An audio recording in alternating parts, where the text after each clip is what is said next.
Hey, what's going on? It's Scott. I got this question the other day on my YouTube channel. Do you think you can make a video on how to be the police? For example, building confidence, fighting, etc. Thank you. First off, thank you for asking that. And I want to address those two things immediately. The whole thing about building confidence. Confidence is built when you step out of your comfort zone and do something that is challenging. Bottom line, you can't build confidence without pushing yourself. That's my opinion. That's been my life experience. When it comes to fighting in policing, yes, there are times when it happens, but it absolutely has to be a last resort. It has to be applied effectively within the law and policy as an effective use of force to handle an arrest or stop someone from causing serious bodily injury and or harm to yourself, the officer, or an innocent person.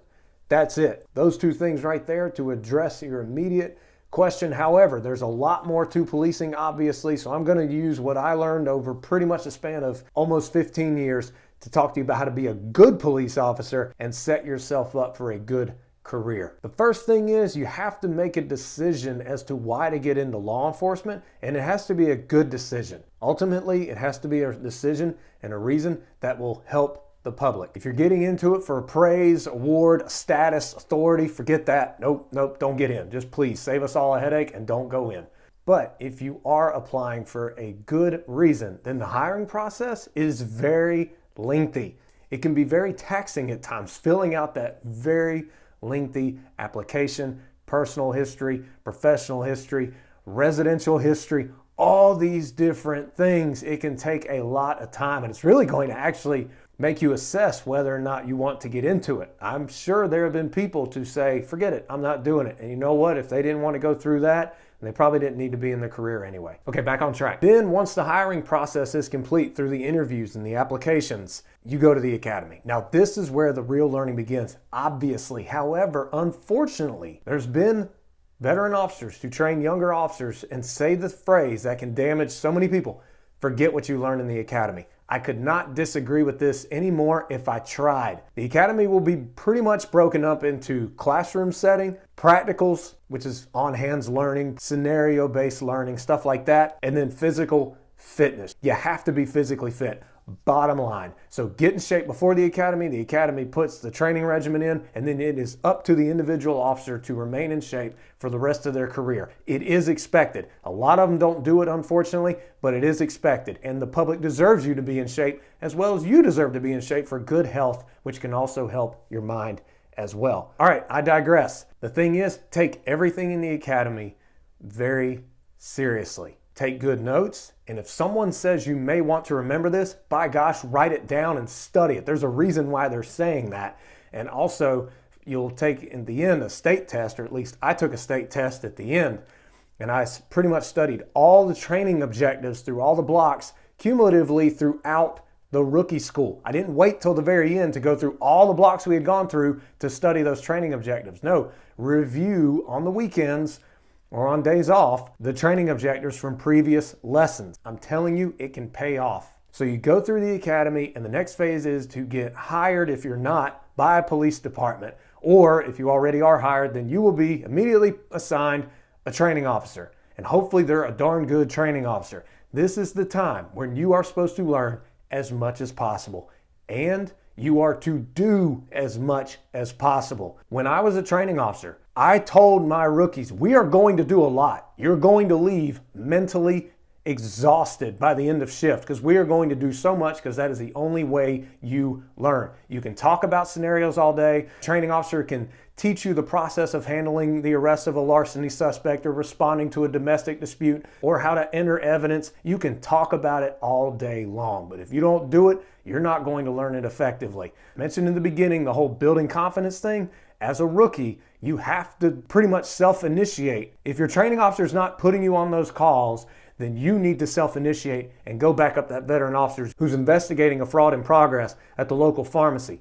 You need to be that rookie who self-initiates to go back up an officer if they're close by on a traffic stop, even when they're not asking for backup. You have to take initiative. All right, I'm beating a dead horse at this point, moving on. The next thing is you hopefully get through the training phase and now you're out on your own. I can tell you from personal experience, obviously, it was one of the best days of my police career. It's really exciting to look in the passenger seat and not see your training officer there, knowing that you have the freedom to work on what you enjoy working on, such as I like traffic stops and warrants, and you don't have to listen to your training officer's music. My training officer listened to country. It was awful listening to that. I'm gonna regret this. But on your own, this is when the continuous training has to start. You can't say, I've been through the academy, I've been through field training, I know it all, I'm good. Absolutely not.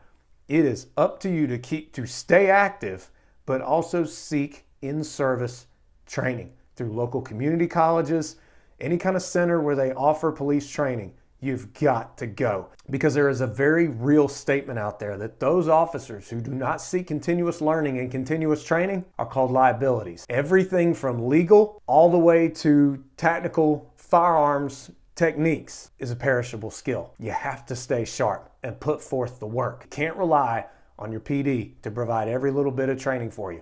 It's not going to happen. So let's talk about some of that training on how to be a good police officer that you must continuously go about. The first thing is legal. Because, hey, look, there's a reason why when I was taught in the rookie school, the very first block of instruction was arrest, search, seizure, elements of criminal law, traffic law, juvenile law. These things are very important, and the Constitution is not optional. You must stay up to date on these things. And I was very fortunate to work in a very busy district where we implemented the correct arrest, search, and seizure, and we got consistent exposure to it. If you're in an area where it's not so busy, you run across a situation on a traffic stop, and you're wondering, well, can I search or not?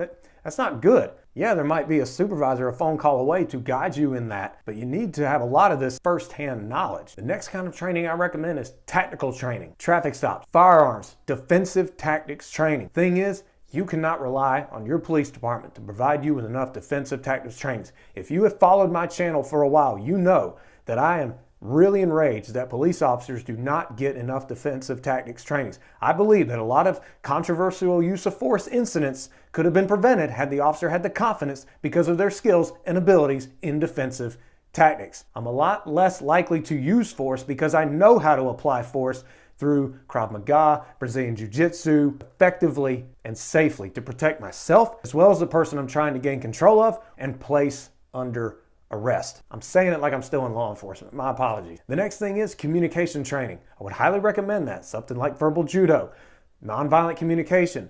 Communication skills must be sharpened because remember how I said fighting should be a last resort? Good communication should be the first thing you turn to. How to connect with people. And every good police officer makes a darn good effort to communicate and connect with people in an effective way to keep a situation here rather than having it escalate to here. Now I have to bring up this point. Unfortunately, police departments are facing staffing shortages all across the country, and in which case, yeah, sometimes officers are not allowed to attend training because the demands of patrol needing to be staffed as much as possible have to be met, which is not a good thing because it means police officers are lacking their continuous in-service training that they need to be seeking out on their own. I can't speak for every department, but this is happening. So there are things that a good police officer will do on their own when they're not allowed or when they're not able to make training. And the first thing is I would recommend is, since there is YouTube, look up good training videos for police. Look up the YouTube channel Police Activity, play those videos, and see how you would react in those situations. Yes, most of the time they result in deadly force. That's the videos that get the most views. But you got to know how you react, and you got to rehearse in your mind what you would do. Heaven forbid you're in these situations. But something's going to happen. You're a police officer. You'll run into danger eventually. There's police podcasts you can listen to. There's books you can read. Verbal Judo was a book that absolutely changed the perspective and the course of my career because it enhanced my communication skills, and I'm forever grateful for reading that book. And then before and after shift, dry fire with your service weapon. I kid you not. When I was getting my uniform on, I would get it on, put the duty gear on, and then with an empty weapon, I repeat, with an empty weapon, I would practice drawing the gun from the holster and dry firing at a small target while on the move, taking side steps, forward motion, backward steps, whatever. And then when I would get home, I would do the same thing after unloading the weapon. I would dry fire. These are some things, along with many other things, that you can do to enhance your skills as a police officer. And here's some extra advice I have. Don't be lazy. If you are lazy, then you get lazy results and you can lack fulfillment in the career and in life. Laziness helps nobody. It is a quick pleasure that brings no joy in the end. The next thing is admit when you make mistakes. There are going to be mistakes made, but there are consequences. Are you going to learn from them? Some cops let it get to their ego and they just fall into this negative mindset and they blame everybody else. Forget that. Admit when you make mistakes. The next piece of advice I would give on how to be a good police officer is to seek to continuously grow in your life and the career by taking care of what's between the ears. Your mental health is absolutely paramount. If you're going through a struggle of some sort, I recommend you reach out for help. And this is my personal experience. I can't speak for everybody. I had times, like when I battled an addiction, I wasn't able to figure out how to get out of it on my own, and I sought professional help. The department never even knew about it. And once I got that professional help, I was able to focus more on being a better police officer rather than going into work knowing I had a problem that I had to deal with, and my mind was occupied while I was responding to calls. That's not good. The next thing is, be that officer who other officers want to show up on calls. Be that officer who other officers enjoy seeing and talking to in the hallways at the police department. Avoid the gossip circles. Avoid the negativity. Avoid being that egotistical jerk cop that people want to avoid, or the one who's not safe, not efficient, and you show up to calls and people go, oh, dang it. So accept feedback and continuously train. And by the way, when it comes to the gossip, it is so easy to get sucked into it. I'm unfortunately speaking from experience on that. I could talk for 2 hours about how to be a good police officer and what you need to do. And there are plenty of videos below as to how to expand upon some of the topics I covered in this video. And to any police officer who happen to be watching this video, leave additional advice below in the comments section. Take care of yourself, and may God bless.